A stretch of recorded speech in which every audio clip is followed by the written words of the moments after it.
Okay, so today's I think we're, I don't know, 31 degrees or so, so a little bit warmer. And overall, I think the temperatures are going to warm up. Now, the evening or nighttime temperatures are going to fluctuate. We go from -1 to, I don't know, maybe 18 degrees over the next few nights. So things are better. Last night I was able to sleep through the night well, I guess I could explain what I was doing. But last night I was able to sleep overnight because it had warmed up enough. I didn't need to worry about the water freezing and all that. So to explain what I've been doing a little bit more clearly, I've been trying to keep the pipes in the water tank from freezing this year. And I figured, you know, it makes more sense to spend the gas money on the generator, which is going to be, I don't know, $10, $15, than it would be to replace a water pump that froze and be out of water. So I had to go outside to the well every day, turn it on, get some water.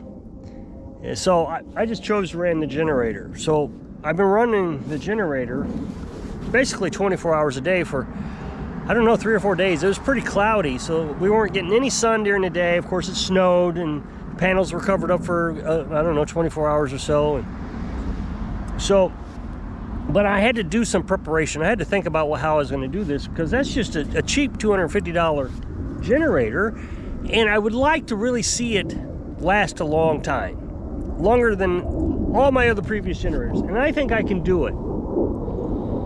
If it's a good quality, when I say good quality, that it has the same potential as all the other generators, if it has that potential, then I think I can extend the life of this one significantly. So I've been running 5W30 synthetic in this. 5W is, you know, for winter, 5W.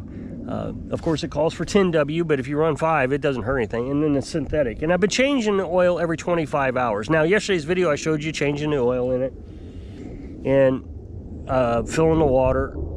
Yeah, I was filling the water. But I was really impressed with it running so well through this cold spell. Now, the problem with the cold spell is the generator never gets up to temperature.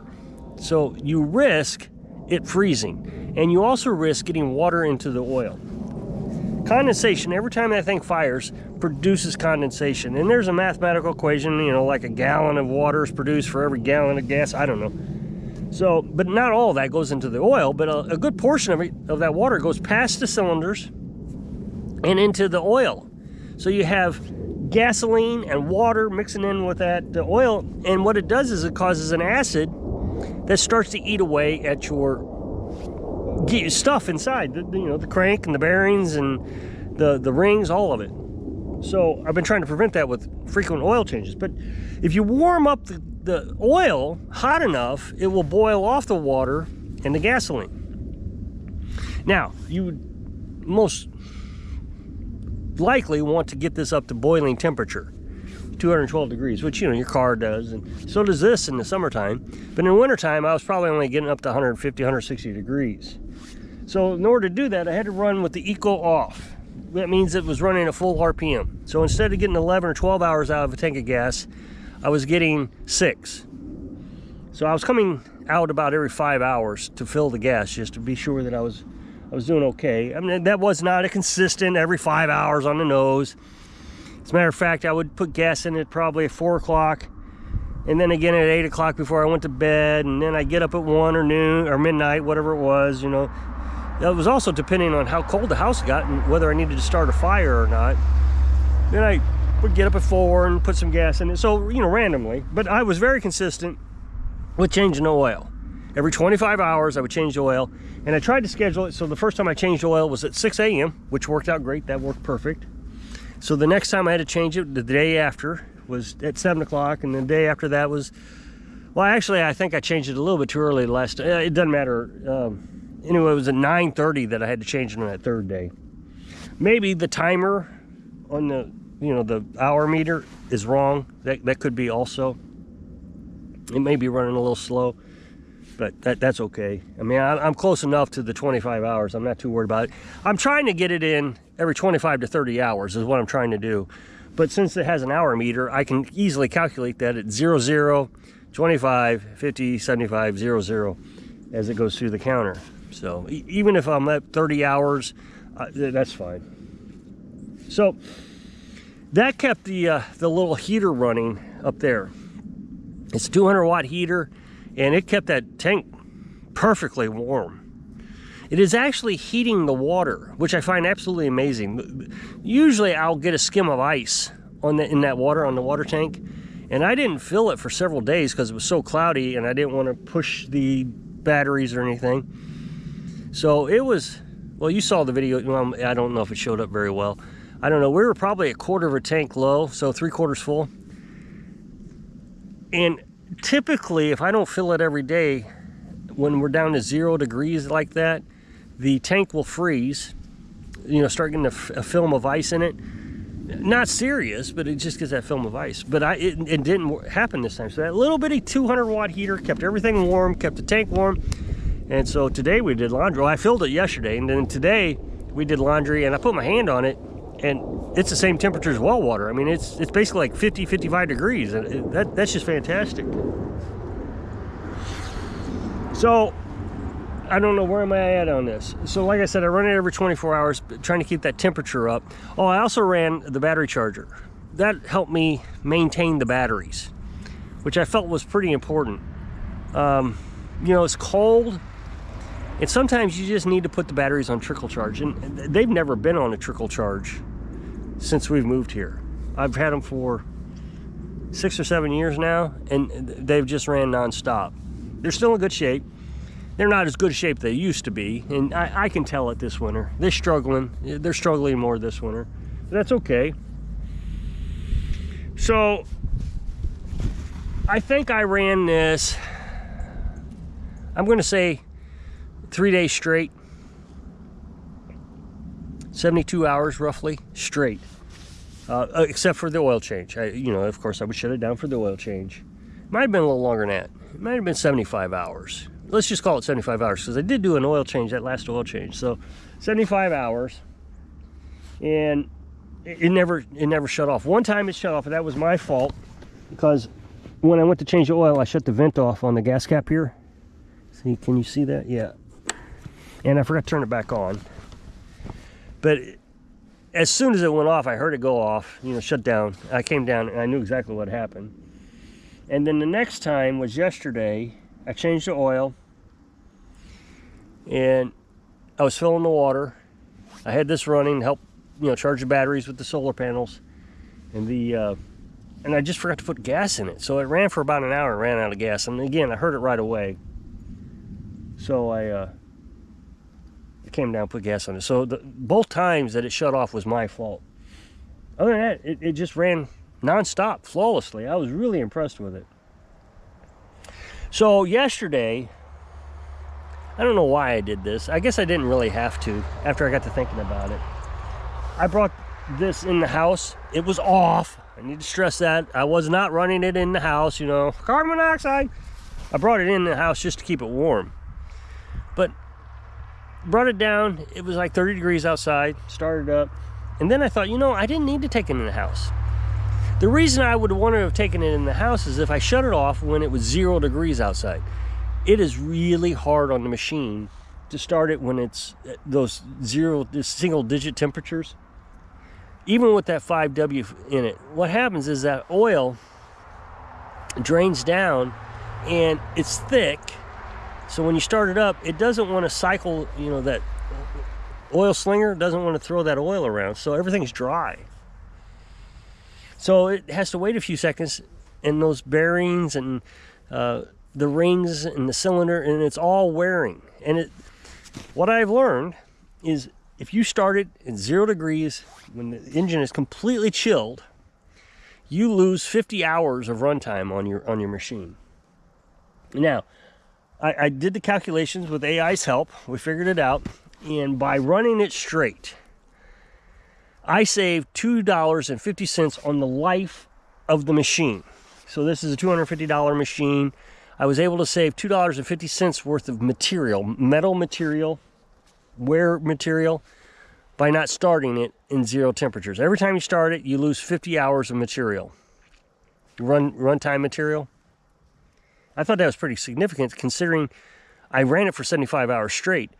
If I would have been running it normal, like I normally do with the old generators, I would have ran it, charged the batteries, heated that tank up a little bit, and then shut the generator off. It would have gotten cold. I would have started it again in a few hours, 6 hours later or so, when things started getting too cold and the battery started to die. I'd have started again, so that now we're up to 100 hours, and then I would have shut it off through the night, and I got up in the morning, did it again. There's 75 hours I just put on it, and I've only ran it, what, 12 hours? But I ran it 75 hours with only 50, well, actually with 0 starting out. I mean, it was just, so the savings on it is fantastic. The other thing is with that PowerSmart, it didn't have an eco on off button, so it was always running with eco on. That means that if there was not a lot of electric being used, it would have ran real low, and that means the oil would have never got warm enough to heat up the water and the gas to boil it off. So everything I look at says I should be able to get about 10,000 hours out of this if I keep doing what I'm doing. I'm not saying I will. Right now we're probably at 575 hours, almost 600 hours, somewhere around there. Yeah, we're probably about 580, I think. So, you know, we're almost at 600 hours and it's still running new. First pull, whole thing. Now, the PowerSmart did the same thing, but I would imagine around this time, in the hours usage, I've used this a lot this year compared to the PowerSmart.